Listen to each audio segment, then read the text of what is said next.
अस्सलाम वालेकुम जी। आज जो मैं रेसिपी लेके आई हूँ आपके लिए वो बहुत ही शानदार सी मज़ेदार सी मटन कोरमा की रेसिपी है जो कि बहुत ज़बरदस्त बनता है।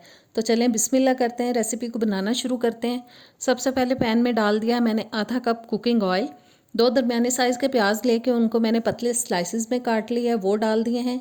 इस प्याज को अब दरमियानी आंच पे हमें ब्राउन करना है और उतनी देर में मेरे चैनल पे अगर आप नए हैं तो प्लीज़ सब्सक्राइब करें, बेल के बटन को प्रेस करें ताकि नई वीडियोस आप तक आती रहें। वीडियो अच्छी लगे तो लाइक और शेयर भी कर दीजिएगा। प्याज हमारी ब्राउन हो चुकी है, अब इसको हम प्लेट में निकाल लेंगे। प्लेट की बेस में मैंने पेपर टॉवल बिछा लिया है ताकि एक्स्ट्रा ऑयल जो है वो उसके अंदर चला जाए। प्याज को निकालने के बाद अच्छे से ठंडा करेंगे और हाथों की मदद से हम इसको चूरा करके रख लेंगे। अब उसी पैन में मैं डाल रही हूँ आधा तेज़पात, एक दालचीनी का टुकड़ा छोटा सा, 2-3 लौंग डाल दिए हैं मैंने, 2 सब्ज़ी इलायची डाल दी हैं और ये 8-10 मैंने डाल दी हैं साबुत वाली काली मिर्चें। अब इन मसालों को डालने के बाद हम डालेंगे जी मटन, जो कि मैंने हाफ़ केजी ले लिया है, यानी कि बकरे का गोश्त आधा किलो। और इस गोश्त को हमें फ्राई करना है दरमियानी आंच पे, जब तक कि इसके अंदर जो पानी है वो थोड़ा ड्राई हो जाए और इसका अच्छा सा गोल्डन सा ब्राउन सा कलर आ जाए। और देखें कलर चेंज होता जा रहा है मटन का जी। जितना मैंने इसको फ्राई करना था वो कर लिया, तकरीबन 5-6 मिनट मैंने इसको फ्राई किया है। अब मैंने डाल दिया है 1 टेबलस्पून अदरक लहसुन का पेस्ट, इसको भी अच्छी तरह से मिक्स करते हैं और साथ ही अब बाकी के स्पाइसेस डालेंगे। 1 टीस्पून जा रहा है जी सूखा धनिया पाउडर। नमक डालेंगे अपने घर के टेस्ट के हिसाब से, आप अपने घर के टेस्ट के हिसाब से डालें।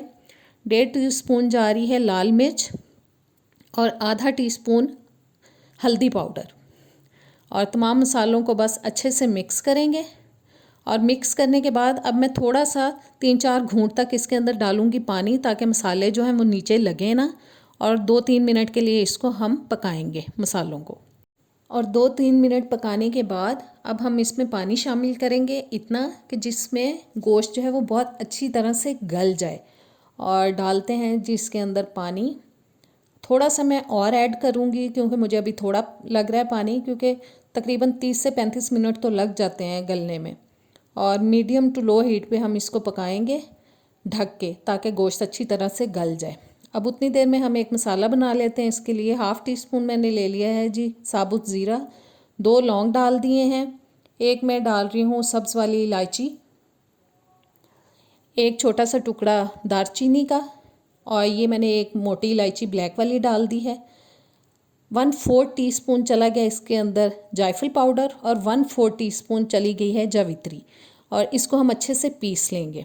और जी गोश्त गल चुका है, अब इसमें मैं डाल रही हूँ चूरा की हुई प्याज और साथ ही डाल देंगे 1 कप दही, जो कि मैंने थोड़ा खट्टे वाला लिया है, क्योंकि जब मटन कोरमा बनाते हैं तो उसके अंदर खट्टे वाली दही ही डालनी चाहिए, उसका अच्छा फ्लेवर आता है। मैंने आंच बिल्कुल हल्की कर ली थी तब मैंने दही डाला है, ताकि दही की गुठली ना बने और ज़बरदस्त सा हमारा मसाला जो है वो तैयार हो जाए।